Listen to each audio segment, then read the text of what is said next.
Assalamualaikum warahmatullahi wabarakatuh. Selamat pagi Bapak Ibu, salam sejahtera untuk kita semua. Perkenalkan, nama saya Taris Fatur Rahman. Saya adalah developer leader dari PT Gionet Infomedia yang akan menjadi host dalam acara webinar kali ini. Kembali lagi hari ini bersama kami dalam kegiatan webinar PT Gionet Infomedia yang mana pada materi kita kali ini topiknya adalah What's New in Global Mapper version 26.1. Semoga materi ini nantinya akan dapat memberikan insight baru bagi kebutuhan Bapak dan Ibu, serta memberikan jawaban bagi kebutuhan Bapak dan Ibu sekalian. Webinar ini nantinya akan berlangsung selama 1,5 jam. Selama 1,5 jam ini kami harapkan dapat memberikan informasi tentang What's New in Global Mapper version 26.1. Pada webinar ini sudah bersama dengan kita selaku pembicara kita di sini ada Mbak Prastika Wulandari. Beliau adalah seorang GIS engineer yang sudah ahli pada bidangnya. Selamat pagi Mbak Prastika. Selamat pagi, Pak. Apa kabar Mbak? Sudah siap untuk hari ini? Alhamdulillah baik. Sudah siap tentunya, Pak. Oke. Dimulai, saya ingin memberitahukan agar suasana webinar kali ini kondusif. Saya akan menggunakan fitur mute agar suara pemateri terdengar jelas dan bebas dari noise. Lalu kemudian setelah akhir dari materi ini juga akan ada sesi tanya jawab. Jadi jika Bapak dan Ibu ada pertanyaan, silakan bisa disampaikan di fitur chat box. Sebagai informasi juga kami sampaikan bahwa di akhir sesi Q&A ada sesi pengisian kuesioner untuk data kami. Baiklah, jika sudah cukup jelas, akan saya serahkan kepada pemateri untuk memulai. Silakan Mbak Prastika. Baik, terima kasih untuk kesempatannya, Pak Taris. Mungkin saya izin share screen terlebih dahulu. Baik, Mbak.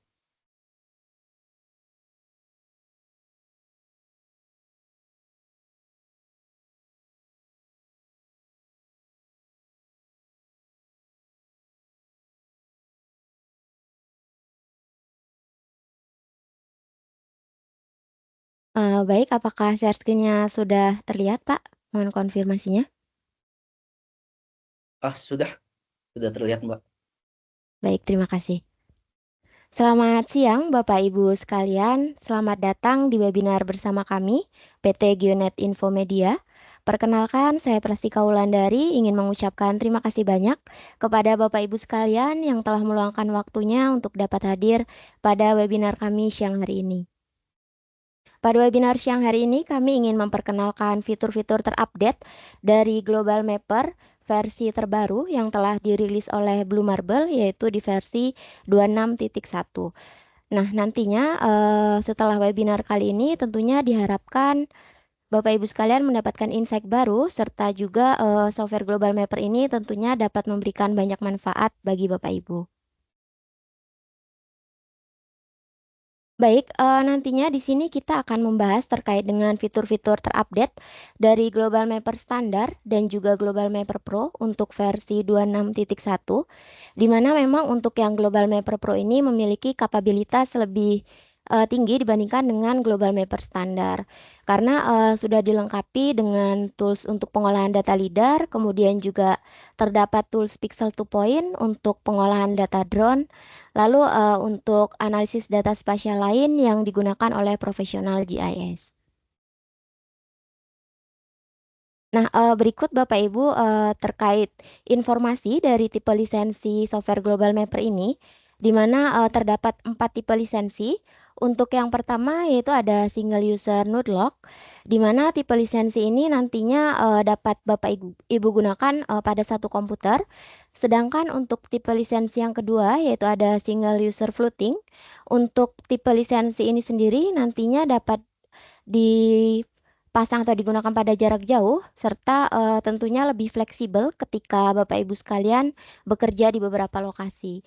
Kemudian untuk tipe lisensi yang ketiga ada USB dongle, Nantinya untuk lisensinya dapat dipindahkan ya menggunakan USB, serta yang terakhir ada tipe lisensi network, di mana di sini merupakan tipe lisensi yang dapat digunakan pada dua komputer. Nah, nantinya jika Bapak Ibu tertarik atau ingin mendapatkan informasi lebih lanjut, jangan sungkan-sungkan untuk langsung menghubungi kami di info@geonet.co.id atau di sales@geonet.co.id. Nah, baik Bapak Ibu sekalian, di sini kita akan membahas terlebih dahulu untuk fitur terupdate dari Global Mapper Standar versi 26.1, di mana ada Digitizer Toolset, yaitu terdapat update interface pada tools-tools untuk melakukan editing data vektor, lalu juga terdapat update pada online data source, dan juga untuk tampilan text file import tentunya lebih user friendly. Lalu terdapat penambahan file format yang dapat didukung oleh Global Mapper ini sendiri. Kemudian terdapat penambahan untuk fitur parallel line creation dan terdapat update pada map layout editor serta settingan parameter kamera pada fitur 3D view. Baik, di sini kita akan masuk terlebih dahulu untuk update terkait dengan Digitizer toolset, di mana memang untuk versi Global Mapper sebelumnya itu untuk fitur-fitur pengolahan editing data vektor ini masih secara terpisah, sedangkan untuk yang sekarang itu sudah dikelompokkan ya menjadi satu toolset. Jadi tentunya akan lebih mempermudah Bapak Ibu untuk nantinya melakukan editing data vektor atau analisis spasial pada data vektor. Kemudian juga di sini terdapat update pada online data source interface, di mana untuk yang versi sebelumnya itu hanya menampilkan data online source-nya secara keseluruhan, namun di versi yang sekarang itu sudah dikategorikan di mana online data source yang sifatnya favorit, kemudian populer atau sering digunakan. Lalu Bapak Ibu juga nantinya dapat mengcustom untuk online data source yang belum tersedia di Global Mapper ini, sesuai dengan kebutuhan Bapak Ibu. Kemudian di sini juga terdapat update pada untuk proses plotting koordinat di Global Mapper ya. Tentunya di sini untuk tampilannya itu lebih user friendly terkait dengan posisi koordinat X, Y, dan juga Z-nya. Lalu juga di sini terdapat update di mana kita bisa mengcustom untuk kolom koordinat mana yang Bapak Ibu ingin masukkan. Jadi ketika koordinatnya itu tidak atau terpencar itu bisa disesuaikan di versi yang terbaru ini seperti itu. Kemudian di sini terdapat update atau penambahan file format support yang dapat Bapak Ibu gunakan di Global Mapper, di mana ada format file COPC atau Cloud Optimized Point Cloud dan juga S3 Scan Layer Package, di mana untuk yang format file COPC ini dia merupakan format file untuk data LIDAR ya. Lalu untuk yang S3 Scan Layer Package ini dia merupakan format file dari perangkat lunak S3 yaitu ArcGIS Pro maupun ArcGIS Online berbentuk 3D ya, yang nantinya tentunya dapat mempermudah Bapak Ibu untuk melakukan integrasi data. Lalu di sini juga terdapat update untuk parallel line creation, di mana tools ini nantinya itu memungkinkan Bapak Ibu untuk membuat garis paralel di antara garis yang sudah Bapak Ibu buat seperti itu. Jadi nanti kita bisa mengcustom untuk jumlah garisnya, lalu jarak antar garisnya. Nah, mungkin di sini nantinya berguna ketika Bapak Ibu dalam bidang perencanaan ya, misal ingin membuat jalan ataupun juga ingin membangun sebuah gedung seperti itu. Kemudian juga di sini terdapat update pada map layout editor, di mana di Global Mapper versi yang sekarang ini ditambahkan untuk display layer terkait dengan data-data yang Bapak Ibu ingin lakukan layouting. Nah, nantinya di sini memungkinkan Bapak Ibu untuk melakukan layouting dalam jumlah yang banyak, misal Jadi nanti kita bisa mengedit layer-layer yang sudah ditampilkan. Kemudian di Global Mapper sebelumnya itu juga eh, sudah tersedia untuk fitur 3D View, di mana untuk yang versi sekarang itu lebih diupdate lagi, yaitu ditambahkan untuk settingan parameter kamera, di mana untuk settingan ini sendiri nantinya memungkinkan Bapak Ibu untuk melihat jangkauan ataupun jarak pandang. Jadi misal Bapak Ibu nantinya membuat suatu titik posisi, jadi nanti bisa dimasukkan untuk koordinat latitude maupun longitudenya, atau kita bisa input poin yang sudah kita buat, dan nanti kita bisa setting untuk angle kameranya, dan nanti akan mengarah ke jangkauan yang dapat kita pandang di titik tersebut seperti itu. Mungkin di sini nantinya berguna ketika Bapak Ibu ingin membuat suatu gedung ataupun tower dan ingin melihat jangkauan dari posisi tertentu seperti itu.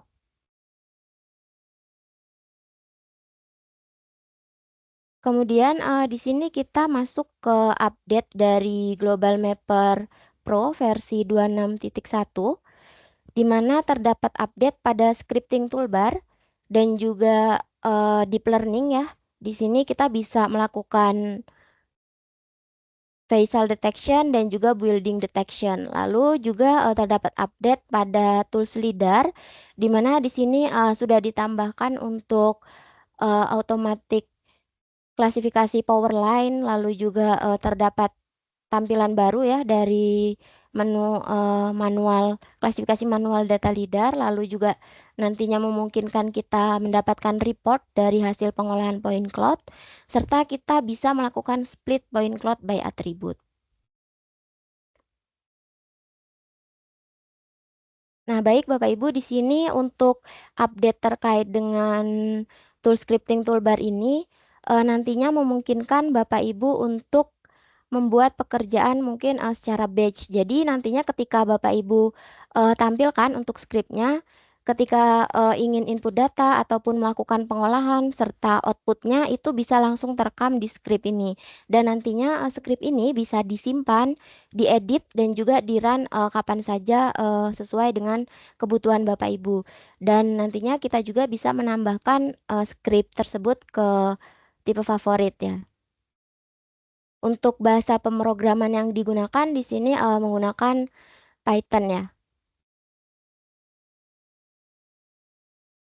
Kemudian di sini juga terdapat update pada tools deep learning, di mana untuk tools deep learning ini sendiri memang sudah memungkinkan kita melakukan object detection ya, seperti pada bangunan maupun juga pada kendaraan. Nah, di sini juga terdapat fine tuning, di mana fine tuning ini nantinya digunakan ketika Bapak Ibu ingin menyempurnakan lagi hasil dari object detection yang sudah dihasilkan. Misal ada objek yang belum terdeteksi, itu bisa disempurnakan lagi menggunakan fine tuning for facial detection ini. Lalu juga di sini terdapat update pada tampilan klasifikasi leader secara manual, di mana untuk tools-toolsnya di versi dahulu itu masih secara terpisah ya. Namun sekarang itu sudah dijadikan di satu toolset, sehingga nantinya ketika Bapak Ibu ingin melakukan klasifikasi leader secara manual itu tidak perlu lagi untuk uh, mencari tools-toolsnya secara ini, karena sudah digabungkan menjadi satu seperti itu. Lalu juga di sini nantinya Bapak Ibu sekalian dapat melakukan klasifikasi LiDAR pada objek power lines. Nah, di sini untuk metodenya nanti menggunakan metode maksimum likelihood, di mana di sini untuk beberapa ada tampilan contohnya ya. Dari before terdapat pohon yang terdapat power lines yang menjadi objek pohon itu bisa dihasilkan afternya lebih sempurna seperti ini. Kemudian juga nantinya setelah Bapak Ibu melakukan klasifikasi data LIDAR itu Bapak Ibu dapat menghasilkan report dari hasil pengolahan point cloud tersebut dan di sini ditampilkan untuk jenis kelas yang Bapak Ibu sudah kelaskan, kemudian juga input layer yang Bapak Ibu sudah inputkan, lalu juga terkait dengan settingan dari parameter-parameter untuk masing-masing kelasnya seperti itu. Jadi ini nantinya bentuknya itu TXT dan bisa kita simpan setelah muncul pop-up dari Point Cloud Report ini. Kemudian di sini juga Bapak Ibu bisa melakukan split point cloud by attribute ya, di mana nanti bisa dipisahkan untuk data LIDAR berdasarkan kelasnya, semisal bangunan ataupun vegetasi ataupun ground ataupun objek lainnya seperti itu. Nah, baik, mungkin itu saja untuk sesi materi yang dapat kami sampaikan. Untuk selanjutnya kami akan berganti ke sesi demo ya. Mungkin saya izin untuk mengganti share screen-nya terlebih dahulu.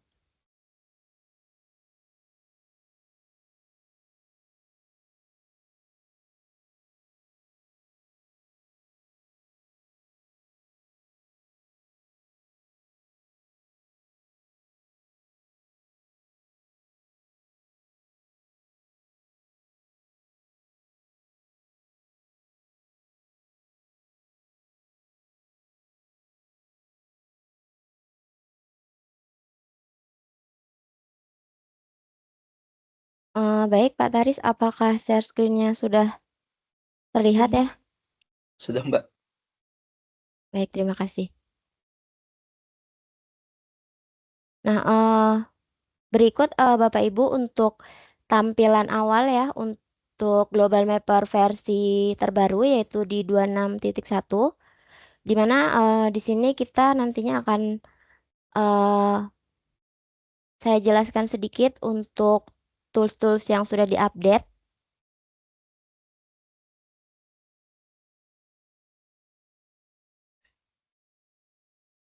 Baik, mungkin kita akan mulai terlebih dahulu untuk Digitizer toolset ya, di mana tadi memang di versi yang sebelumnya untuk tools-tools editing data vector ini itu masih secara terpisah. Namun sekarang sudah dijadikan satu toolset seperti ini, di mana di sini terdapat selection mode ketika Bapak Ibu ingin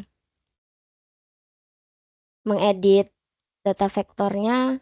Lalu di sini Bapak Ibu bisa meng-create baik itu titik, poligon, lalu bisa mengedit vertex dan juga bisa melakukan spasial ya seperti buffer, intersection dan lain sebagainya. Jadi dia sudah lebih mudah ya. Ini bisa disesuaikan untuk posisinya seperti itu.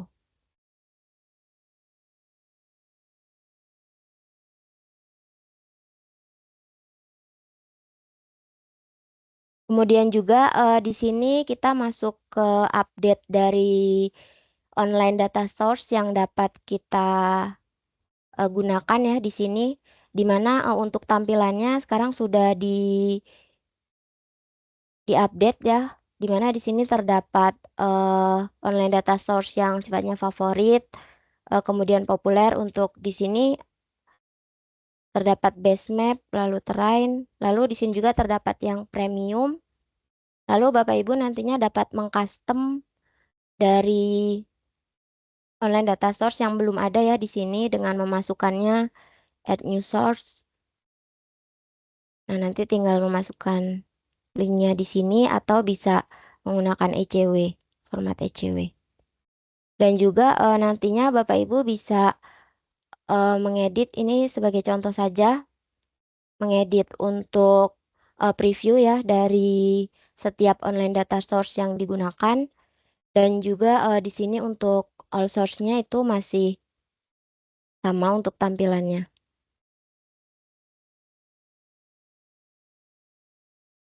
Kemudian kita masuk ke update plotting ya, plotting koordinat. Di sini nanti kita coba.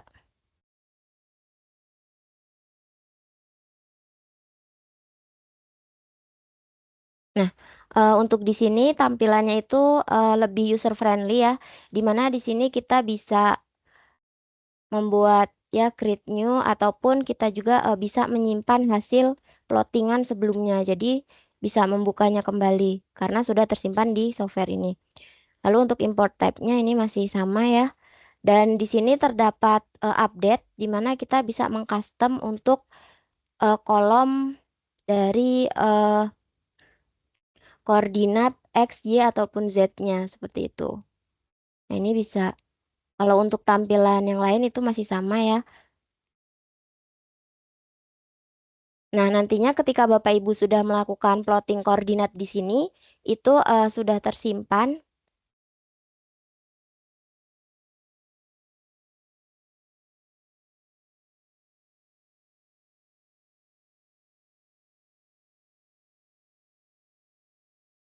di software ini seperti itu.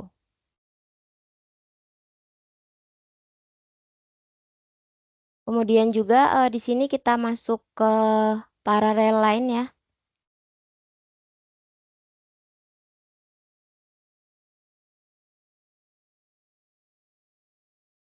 Nah, di sini paralel line ini nantinya memungkinkan kita untuk membuat garis paralel untuk di sini saya sudah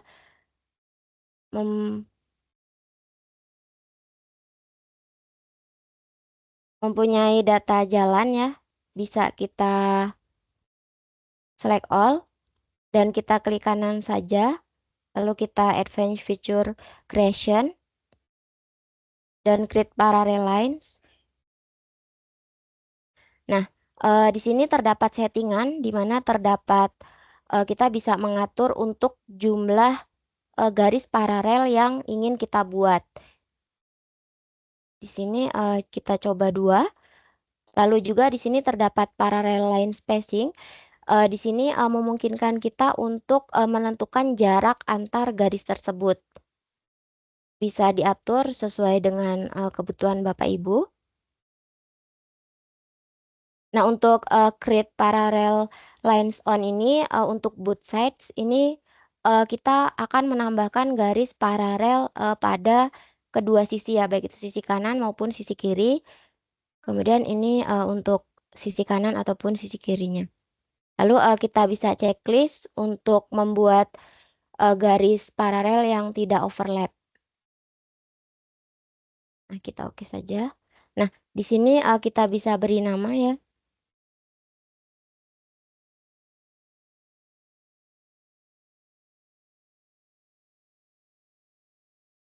Oke saja.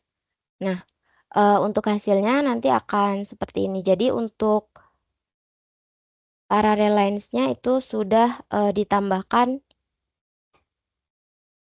dengan jarak tiap garisnya itu 10 meter. Dan nantinya kita juga bisa mengecek untuk web profilnya ya. Nah, di sini sudah ada ketinggiannya.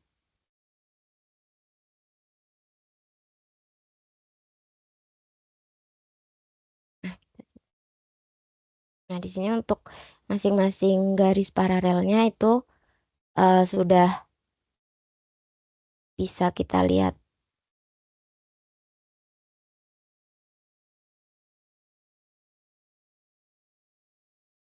Untuk selanjutnya kita masuk ke layout ya. Sini kita create new template terlebih dahulu.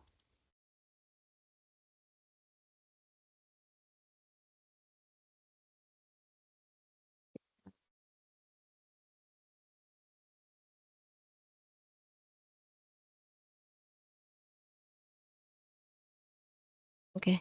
Nah, di sini itu terdapat penambahan ya untuk display layernya. Nantinya bisa Bapak Ibu edit dan juga bisa add pic.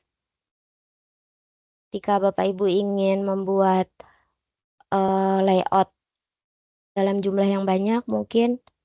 Jadi bisa lebih mudah. Kemudian bisa kita ekspor menjadi PDF dan juga bisa kita tambahkan untuk elemen-elemen pada peta seperti mata angin ataupun legenda dan sebagainya.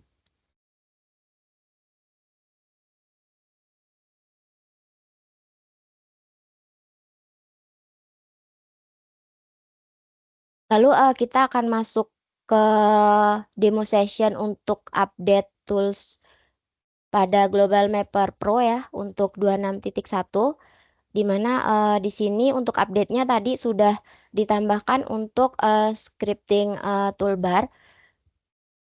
Nah, ini nantinya bisa dipindahkan ya di mana saja, dan di sini terdapat OpenScript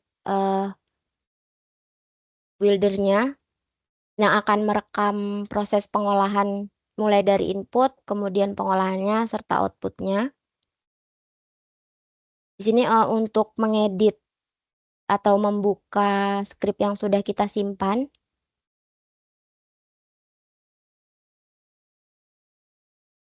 Lalu di sini bisa kita run untuk script yang menjadi favorit ya.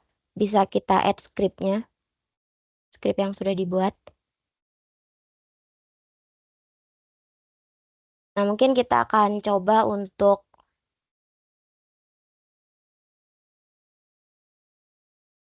membuat ini ya, membuat kontur. Baik, sebentar Bapak Ibu.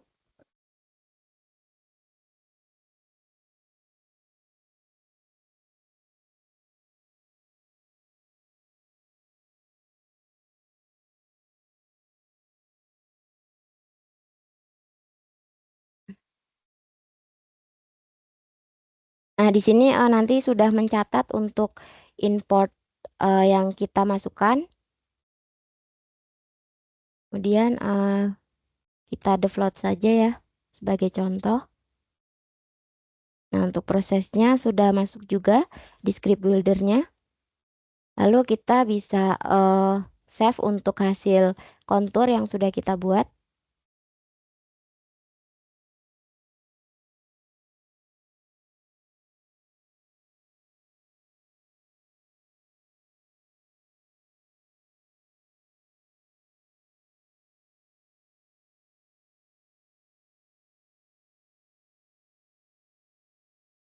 Nah, kita klik.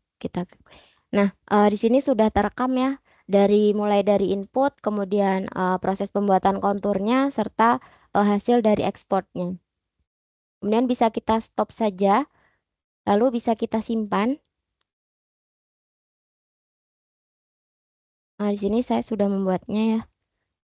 Kita simpan. Baik. Coba kita tambahkan di favorit.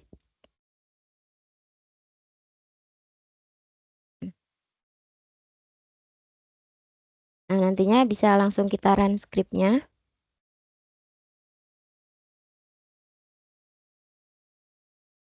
Baik, berikut untuk hasil dari pengolahan konturnya serta untuk outputnya sendiri nantinya sudah langsung tersimpan ya Bapak Ibu di sini. Data konturnya yang berformat save file. Baik, jadi ketika nanti Bapak Ibu mungkin mempunyai pekerjaan yang dilakukan secara berulang ataupun Bapak Ibu ingin membuka script pada pekerjaan yang sudah dilakukan sebelum-sebelumnya itu bisa disimpan dan juga di-run kapan saja seperti itu.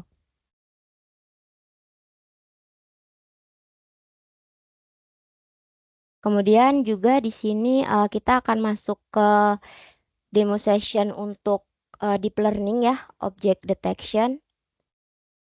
Nah, di sini kita pilih saja deep learning. Nah, untuk deep learning ini sendiri terdapat line cover classification dan juga object detection serta fine tuning. Kita pilih object detection. Nah, untuk di sini kita bisa melakukan object detection pada bangunan maupun pada kendaraan ya. Di sini kita akan mencoba untuk deteksi objek pada kendaraan. Nah, ini kita pilih aerial atau satelit, kemudian input layernya ini kita checklist ya. Lalu bisa kita start interface.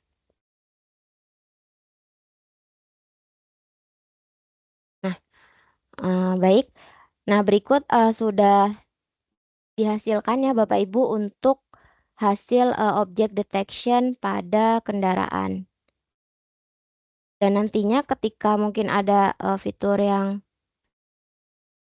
bukan bangunan ini bisa kita, maaf, bisa kita delete saja yang bukan kendaraan. Nah, untuk hasilnya cukup baik ya Bapak Ibu dalam mendeteksi kendaraan di sini. Tentunya hal-hal ini nantinya bermanfaat ketika Bapak Ibu ingin melakukan pemantauan. Nah, mungkin di sini terdapat miss, itu bisa diedit saja. Kita delete. Nah, ini untuk hasil deteksi bangunannya.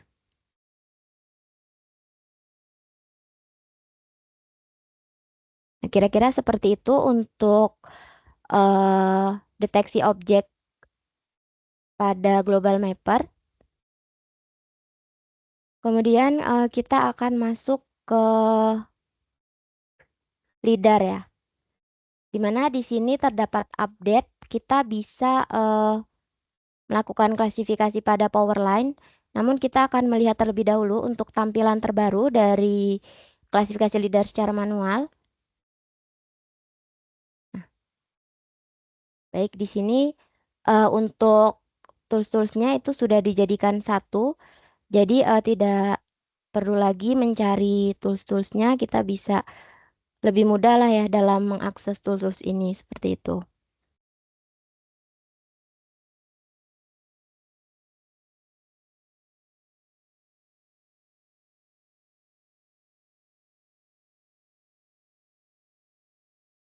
Baik, kita akan membuka.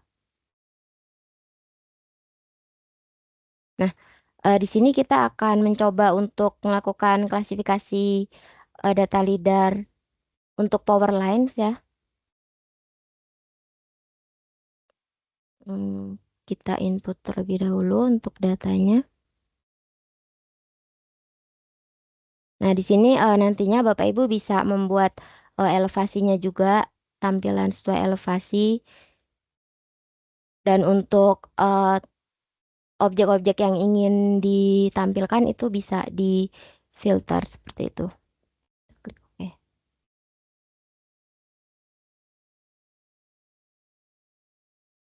Baik, memang untuk proses dari LIDAR ini sedikit lama ya Bapak Ibu, jadi mungkin tergantung dengan spesifikasi laptop masing-masing seperti itu.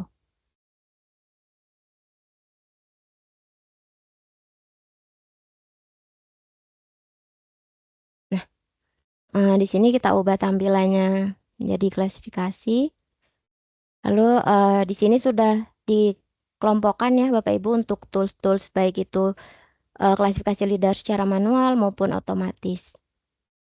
Kita pilih yang otomatis. Nah, di sini kita bisa input datanya. Lalu kita akan mencoba klasifikasi pada ground, kemudian vegetasi ya. Nah, di sini terdapat update-nya itu di power line-nya, di mana di sini menggunakan terdapat metode grid dan juga maksimum likelihood. Jadi untuk maksimum likelihood ini dia untuk metode yang lebih modern gitu, karena dia menggunakan segmentasi. Biasanya untuk data-data yang digunakan itu kayak terrestrial LIDAR, sedangkan untuk yang grid ini dia metode bawaan dari global mappernya seperti itu. Nah, kita coba menggunakan metode yang maksimum likelihood. Dan nantinya Bapak Ibu juga bisa mengatur terkait dengan parameter-parameter yang sudah disediakan oleh software Global Mapper ini tergantung dengan data yang Bapak Ibu punya seperti itu. Di sini Bapak Ibu dapat mengatur untuk minimum nilai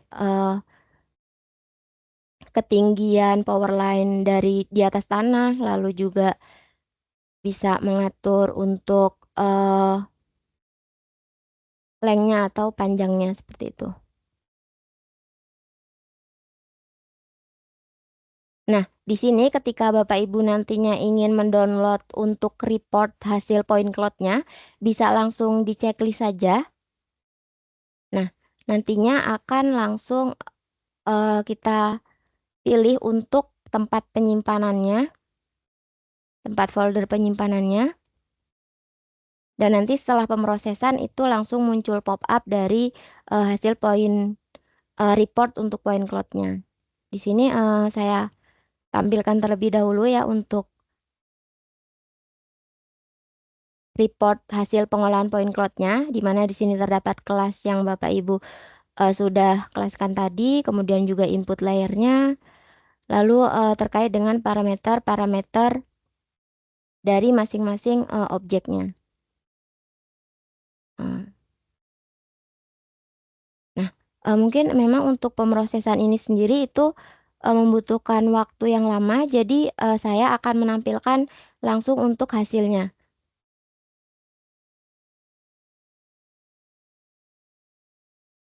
Nah, di sini untuk hasilnya kita coba tampilkan di 3D ya. Nah, nanti untuk hasil dari klasifikasi data power lines-nya akan seperti ini. Nah, untuk parameternya itu sendiri nantinya disesuaikan dengan data yang Bapak Ibu punya. Nah, di sini ada kelas ground, kemudian vegetasi, dan juga hasil klasifikasi power lines-nya. Di sini cukup baik ya Bapak Ibu untuk hasilnya. Bisa kita lihat.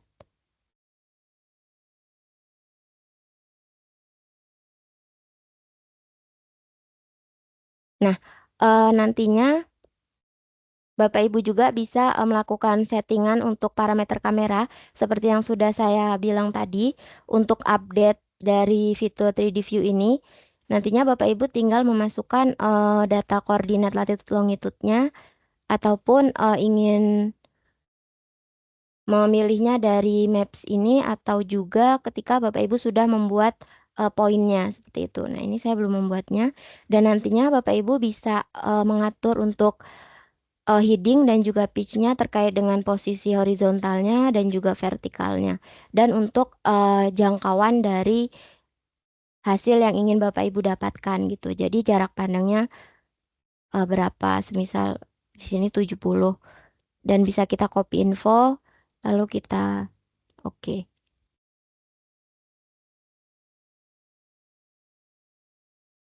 Nah, mungkin seperti ini ya kalau untuk hasil dari klasifikasi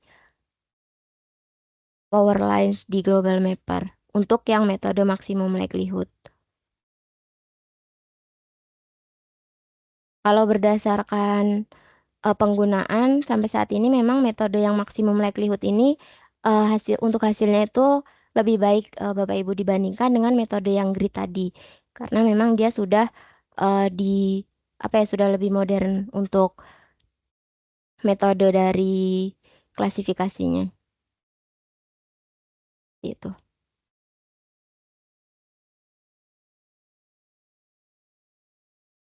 Nah, nantinya kita bisa melakukan baik sebentar.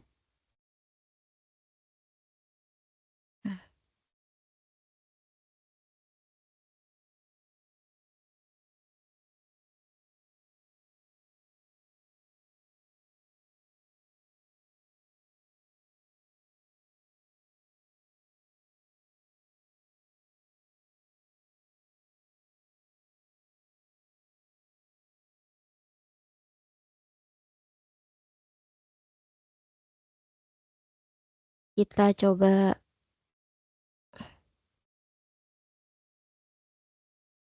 berganti data ya, Bapak Ibu. Nah, di sini kita coba klasifikasi lagi ya untuk menampilkan split point cloud by atributnya.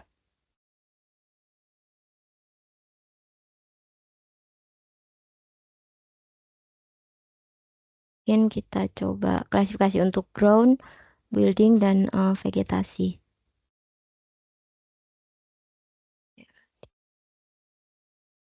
Untuk parameternya kita buat default saja. Nanti untuk keperluan Bapak Ibu ketika melakukan pengolahan lidar bisa disesuaikan ya untuk hasil yang diinginkan.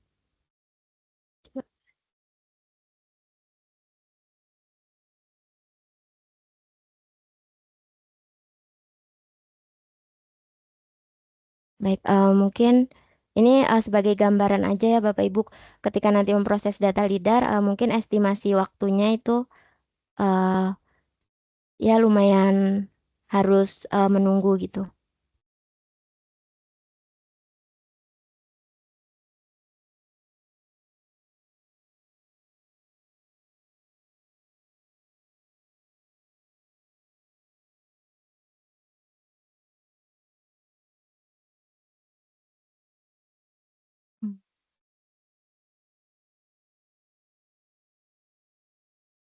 Nah, mungkin saya coba demokan untuk yang tadi ya, untuk settingan pada fitur 3D View, sembari menunggu untuk proses data lidarnya. Kita coba untuk tampilan 3D. Nah, sini terdapat settingan parameter kameranya. Mungkin kita akan pilih di area sini ya. Dan untuk hiding pitch-nya kita default saja. Oke. Nah, nantinya bisa langsung mengarah ke posisi dari koordinat yang sudah kita inputkan tadi. Seperti itu. Mungkin kira-kira seperti itu. Di posisi yang sudah kita pilih tadi. Kita bisa melihat jarak pandang ataupun jangkauan dari posisi tersebut.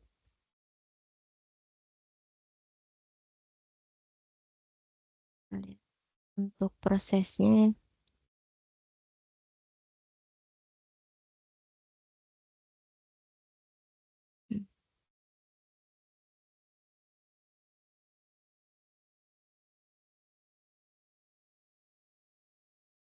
Nah, sini sudah kita coba lihat hasilnya. Nah, untuk ground, kemudian bangunan, serta vegetasinya. Nah, di sini nantinya kita bisa lakukan split point cloud-nya by attribute ya. Kita klik layer, kemudian split. Nah, di sini bisa berdasarkan kelas atau source ID atau return. Di sini kita coba untuk kelas.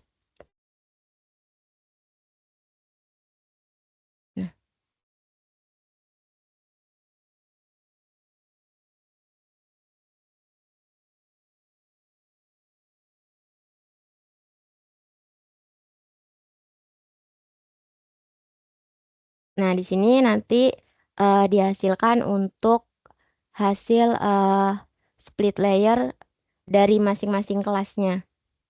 Nanti bisa kita save. Nah, di sini banyak format yang bisa Bapak Ibu pilih, baik itu save file ataupun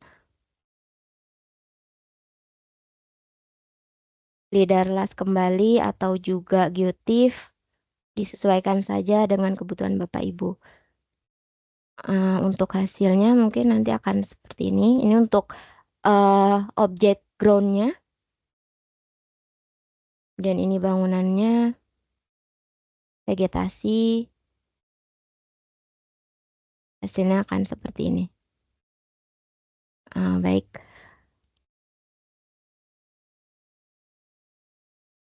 Baik, kurang lebih seperti itu untuk sesi demo yang dapat kami bawakan. Untuk selanjutnya saya kembalikan ke Pak Taris.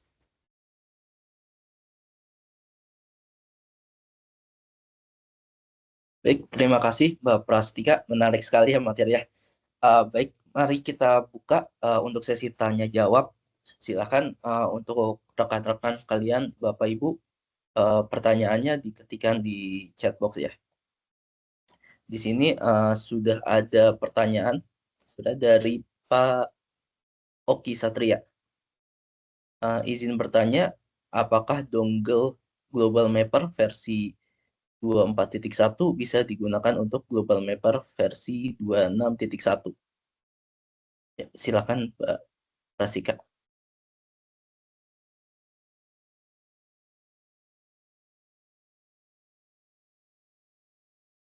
Baik, terima kasih untuk Bapak Oki untuk pertanyaannya. Jadi apakah Global Mapper versi 24.1 itu bisa digunakan untuk Global Mapper versi 26.1? Itu belum bisa ya, Pak. Jadi, untuk nantinya informasi untuk dangle-nya itu, belum bisa, namun jika Bapak Oki ingin, bertanya terkait informasi lebih lanjutnya, itu dapat terkait dengan, dongle dari Global Mapper ini bisa langsung menghubungi kami di info@geonet.co.id atau di sales@geonet.co.id.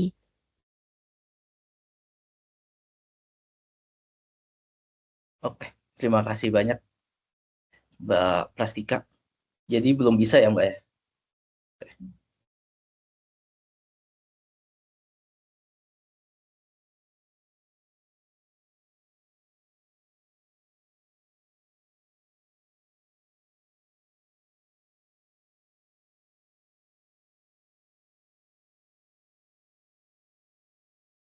Selanjutnya ada pertanyaan dari Pak Ganda Ramadan. Apakah saya dapat mengekspor gambar viewpoint dari View 3D?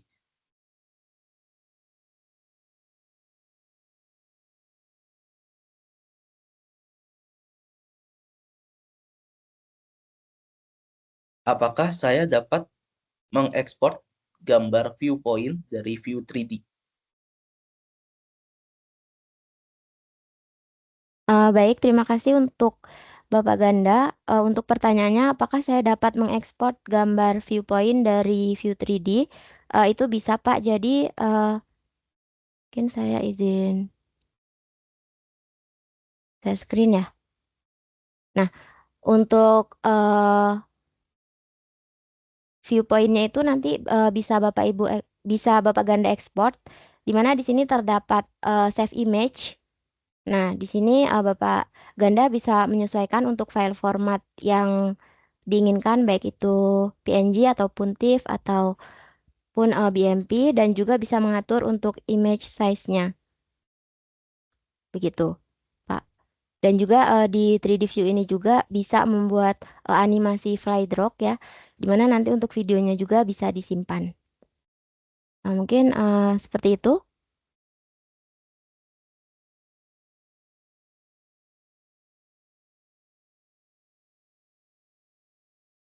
Baik, apakah sudah jelas Pak Ganda? Kalau ada pertanyaan lagi bisa nanti diketikkan di chat box ya Pak. Selanjutnya ada pertanyaan dari Pak Farhan. Untuk Global Mapper versi ini, apakah ada hal yang berbeda atau improvement untuk analisis generate watershed? Dalam hal ini, saya sering pakai untuk membuat atau membentuk suatu das daerah aliran sungai. Terima kasih. Ya, silakan Mbak Prastika. Baik, terima kasih untuk pertanyaannya, untuk Bapak Farhan ya. Untuk update di versi yang sekarang, apakah terdapat improve untuk tools generate watershed? Jadi untuk tools generate watershed di versi yang sekarang ini memang, belum ada untuk improvement-nya, Pak. Jadi, untuk yang sudah saya presentasikan tadi itu hanya untuk, editing data vektor ataupun parallel line creation, deep learning, dan juga LiDAR. Namun untuk yang watershed ini memang, belum terdapat improvement ataupun update, untuk fitur yang ada di dalamnya, seperti itu. Baik, terima kasih Mbak Prastika.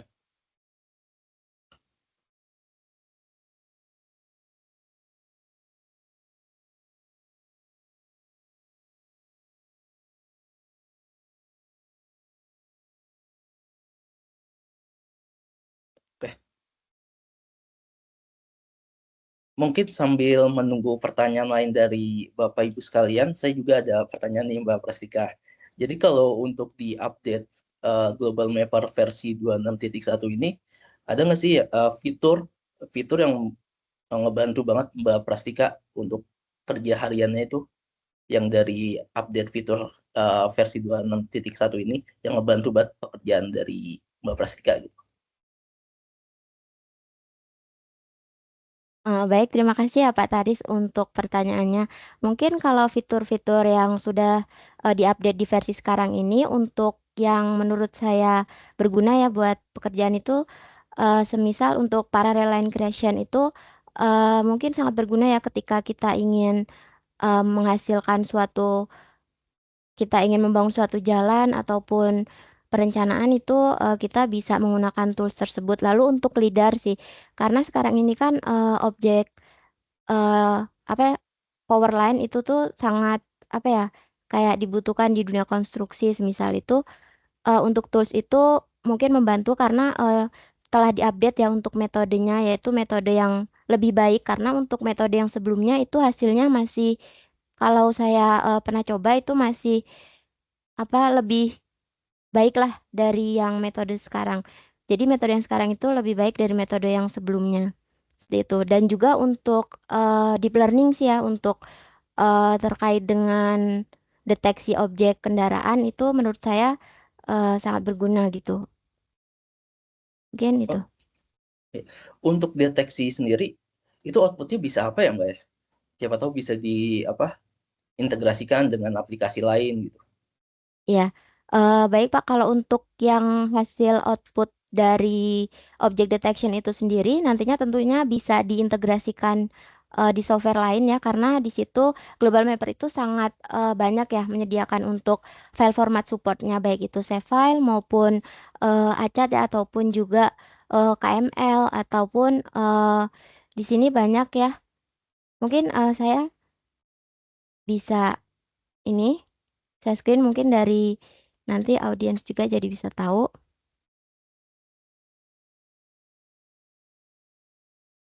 Nah, di sini banyak sekali ya Pak untuk, format-format yang sudah disediakan oleh Global Mapper ini. Bisa, bahkan bisa diimport kembali ke data LiDAR, GeoTIFF, kemudian juga CSV, KML, lalu, text file itu, banyak sekali lah yang nantinya, memungkinkan untuk digunakan integrasi data oleh pengguna, seperti itu. Kalau untuk object detection sendiri, biasanya untuk digunakan uh, untuk nyari apa sih Mbak? Selain misalkan uh, vehicle atau building gitu, ada contoh case lainnya nggak? Mungkin maksudnya untuk objeknya ya, objek yang dapat Iya, objek ya, dideteksinya? objek yang dapat Oke dideteksi. Pak, jadi kalau di Global Mapper yang sekarang ini memang dia baru, menyediakan untuk 2 objek itu. Jadi untuk objek bangunan dan juga kendaraan. Untuk objek yang lainnya itu mungkin belum, ada ya, mungkin, semisal objek vegetasi itu memang belum disediakan, hanya, kendaraan dan juga bangunan itu tadi, seperti itu Pak. Oke, terima kasih Mbak Prastika. Saya ingin menginformasikan ya untuk Bapak Ibu, untuk di akhir sesi tanya jawab nanti kami meminta waktu kepada Bapak dan Ibu sekitar 1 sampai 2 menit untuk mengisi form kuesioner, di mana nantinya setiap saran dan masukan Bapak dan Ibu dapat menjadi masukan bagi kami agar Geonet menjadi lebih baik ke depannya. Untuk link kuesionernya akan saya bagikan di chat box ya Pak. Oke, sepertinya ada pertanyaan lagi ya. Dari Mbak Anissa. Uh, selain split selain split point cloud by attribute, apakah hasil pengolahan point cloud dapat diekstrak dalam bentuk SHP?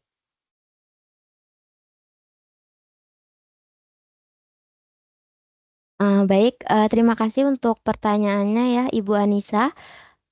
Selain split point cloud by attribute, apakah hasil pengolahan point cloud dapat diekstrak dalam bentuk SHP?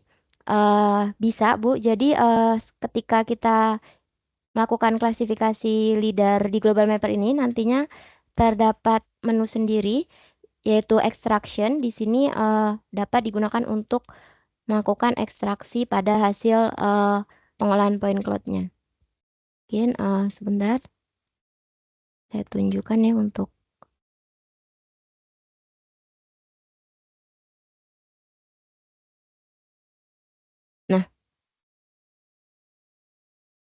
Nah, di sini Bu. Jadi terdapat extraction di sini nantinya. Baik, sebentar ya. Nantinya di sini kita akan memilih objek yang akan kita ekstrak gitu, baik itu bangunan ataupun juga ground atau power line ataupun juga vegetasi. Nah, di sini dapat kita checklist saja dan nanti outputnya bisa berupa SHP dan juga bisa kita tampilkan dalam fitur 3D view ini. Untuk prosesnya masih sama seperti klasifikasi otomatis tadi, kita bisa memasukkan parameternya, kemudian juga mengatur untuk apa saja yang ingin kita ekstrak. Jadi tinggal kita checklist untuk masing-masing objek yang ingin kita lakukan extraction itu. Mungkin seperti itu untuk jawabannya, Pak. Baik, terima kasih Mbak Prastika. Saya juga ingin mengingatkan kepada Bapak, Ibu, dan rekan-rekan sekalian untuk mengisi form kuesioner, di mana form itu juga akan dijadikan acuan kepada kami untuk mengirim sertifikat untuk webinar kali ini. Terima kasih.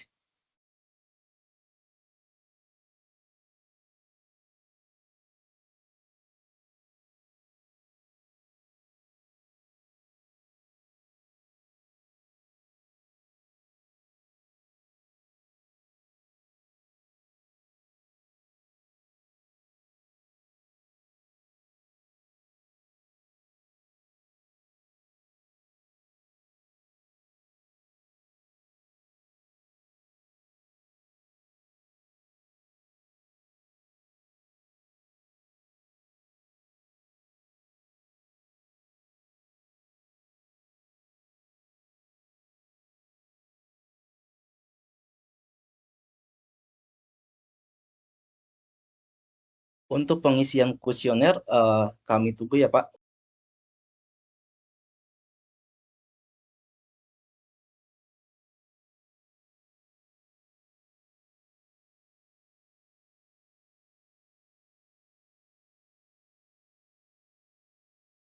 Sepertinya ada pertanyaan lagi dari Pak Farhan, Mbak Prastika.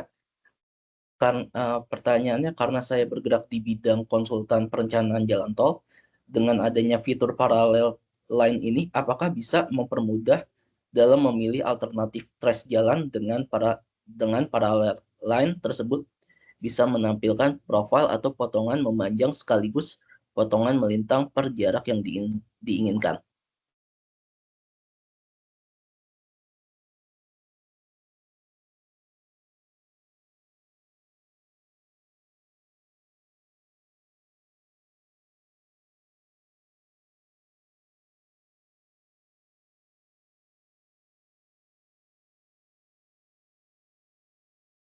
Baik, terima kasih untuk pertanyaannya, Bapak Farhan. Untuk pertanyaannya, dengan adanya fitur paralel line ini, apakah bisa untuk menampilkan profil atau potongan memanjang sekaligus melintang per jarak yang diinginkan? Jadi bisa Pak, untuk pembuatan paralel line ini kan nantinya kita akan mengatur settingan parameter untuk jumlah line yang ingin kita tambahkan dan juga jarak per line tersebut. Dan nantinya kita bisa menampilkannya di pet profil ataupun kita bisa mengetahui profil melintang dari si per jarak dari garis paralel itu. Jadi seperti itu.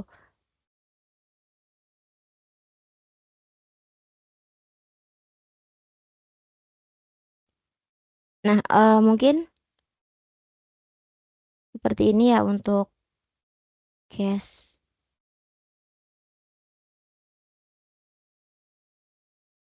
Nah, di sini kita nantinya bisa melihat pet profilnya.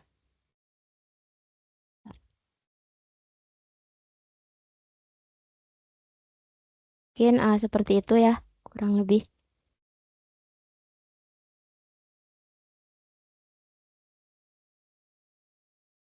Baik, terima kasih Mbak Prastika. Untuk sesi tanya jawab kita akhiri di sini. Dengan berakhirnya sesi tanya jawab juga berakhirnya untuk webinar kita kali ini. Sekali lagi terima kasih untuk Mbak Prastika selaku pemateri webinar pada hari ini. Terima kasih juga kepada Bapak, Ibu, rekan-rekan semua yang sudah join.